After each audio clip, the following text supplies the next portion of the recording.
வணக்கம். உருப்படியான சாம்பார் வழியிலனா கதம்ப சாம்பார்னு வைப்பாங்க. வீட்டில் இருக்கிற மிச்சம் இருக்கிற 2 பீன்ஸு, 2 கேரட்டு, 1 கத்திரிக்காய், 1 முருங்கக்காய், கிடச்சுனா ஒரு முள்ளங்கி எல்லாத்தையும் சேர்த்து மொத்தமாக போட்டு ஒரு கதம்ப சாம்பார்னு வைப்பாங்க. அது ஹாஸ்டலில் ரொம்ப ஃபேமஸாக வந்துட்டு சப்பாத்தி கொடுப்பாங்க. ஏன்னா வார கடைசியில் அந்த சப்பாத்தி ஆனால் அது ரொம்ப சூப்பராக டேஸ்ட்டாக பண்ணுவாங்க அப்படின்னு சொல்லிட்டு. அந்த மாதிரி தான் இங்கே ஒரு கடமும் கிடையாது. நேற்றுக்கே விஜய் வந்து தாம்பளேன்னு நினச்சா அந்த பக்கம் அழுதாரு. இந்த பக்கம் வந்து இன்றைக்கி வந்துக்கிட்டு நம்ம பிள்ளை இருக்க கங்கா ஒரு பக்கம் அழுகுது. ஆனால் என்ன பண்ணா எப்புட்றா 24 வருஷம் வாழ்ந்துட்டீங்க, 30 வருஷம் வாழ்ந்துட்டீங்க, 3 வருஷம் வாழ்ந்துட்டீங்க, அப்புறம் திடீர்னு உங்களுக்கு நினப்பு வந்துடுது அப்படிங்கிறது தான் பெரிய கொடுமை.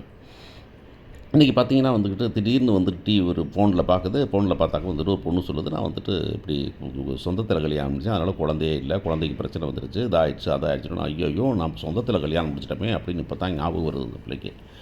உடனே வீட்டுக்கார்ட்ட சொல்லுது, வீட்டுக்காரன் சொந்தத்தில் கல்யாணம் முடிச்சிருக்கேன் இப்படி ஆயிருமானா அதெல்லாம் ஒன்றும் ஆகாது அப்படின்னு வழக்கம் போலவே ஜோசியக்காரி மாதிரி இருக்கான். சரி அங்கேருந்து என்ன பண்ணியிருக்கணும், ஆஸ்பத்திரிக்கு கூட்டிட்டு போய் எப்படி இருக்குது பிள்ளைன்னு செக் பண்ணியிருக்கணும். அங்கேருந்து வீட்டுக்கு வராங்க. எதுக்குடா வீட்டுக்கு வரேன்னா திரும்ப புலம்புறதுக்கு தான் அப்படிங்கிற மாதிரி வராங்க இங்கே வந்து அங்கே எல்லோரும் உட்காந்துருக்காங்க. உட்காந்தாக்க வந்துட்டு நம்ம காவேரி உட்காந்துருக்காங்க. காவேரி இருக்கும்போது வந்துட்டு ஏண்டி ஒரு மாதிரி இருக்கிற அப்படின்னாக்க, இல்லை எனக்கு வந்துட்டு கவலையாக இருக்குது. ஏன் கவலையாக இருக்குதுன்னா அப்படி கல்யாணம் முடிச்சு வச்சுட்டீங்க, நான் கெட்டுனா நான் வேணாம் சொல்லி கல்யாணம் முடிச்சிங்கன்னு சொல்லும்போது எப்போ பேசுகிறது. நல்ல வேளை குமரன் அங்கே இல்லை. ஆனால் குமரன் இல்லைன்னா கூட இந்த பிள்ளை பேசுகிறது இல்லைமா அர்த்தம் இருக்கா. என் புருஷனுக்கு மதிப்பு கொடுக்க மாட்டேங்கிறீங்கன்னு சொல்கிற அதே பிள்ளை வந்துக்கிட்டு என்னை ஏற்கனவே எனக்கு கல்யாணம் முடிச்சு வச்சிங்க அப்படின்னு கேட்குது. நான் வேணான்னு சொன்னேன்ல, நீங்கள் தானே கட்டாயப்படுத்தி கல்யாணம் முடிச்சு வச்சிங்க அப்படின்னு சொல்லிட்டு. ஏடி இந்த பிள்ளைக்காக வேணான்னு சொன்னேன், அவனை பிடிக்கலை அதனால் வேணான்னு சொன்னேன் அப்படின்னு சொல்கிறாங்க. நான் முன்னுக்கே படிச்சிருக்கிறேன் இது. இப்போ முன்னுக்கே படிச்சிருக்கா அப்போ சொல்லியிருக்க வேண்டியதானே, டெஸ்ட் பண்ண வேண்டியதானே.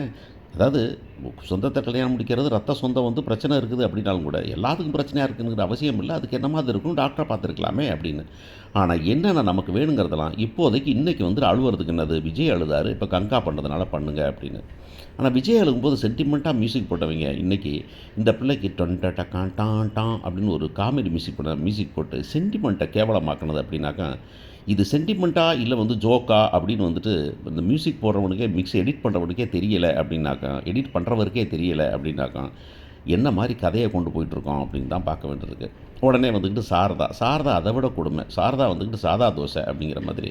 சாரதா என்ன பண்ணுறாங்கன்னா, இப்போலாம் சொல்லிகிட்டு இருக்கும்போது அவளுக்கு அப்படி தான், அவளுக்கு வந்து அம்மா போட்டுருந்துச்சு, அவளுக்கு பிரச்சனை இருந்துச்சு, அவளுக்கு வந்து தனியாக இருந்தா அப்படின்னு சொல்லிகிட்டு இருக்கும்போது இந்த பிள்ளை அழுவுது, என் பிள்ளைக்கு என்னமோ ஆயிருமோ ஏதோ ஆயிருமோ, நான் வந்துட்டு சொந்தத்தில் கல்யாணம் முடிச்சிட்டேனே அப்படின்னு சொல்லிட்டு இருந்தாக்கா, இதை பற்றி எந்த கவலையும் படாத சாரதா இப்போ வந்துட்டு ஒரு சைடு இன்னும் இந்த பக்கம் நான் அந்த பக்கம் நடுவில் நிற்கவே மாட்டேன் அப்படிங்கிற மாதிரி நான் வந்துட்டு நம்ம காவேரி பிள்ளைக்காக வேண்டிகிட்டு இருக்கிறேன், நான் கோயிலில் விளக்கேற்றணும் அப்படின்னு சொல்லும்போது இந்த பிள்ளை என்னோட அப்படின்னு கடுப்பாகி உடனே புருஷன்ட்ட போய் சண்டை போடுது. கிடச்சவன் இழிச்சவன் புருஷன் தானே அப்படிங்கிற மாதிரி புருஷன்ட்ட போய் சண்டை போடுது. சண்டை போட்டு கத்துது. அங்கேயும் அதே மியூசிக்கு டொன்டான் தான். யாருக்கு என்ன பண்ணுறோம்னே புரியலை.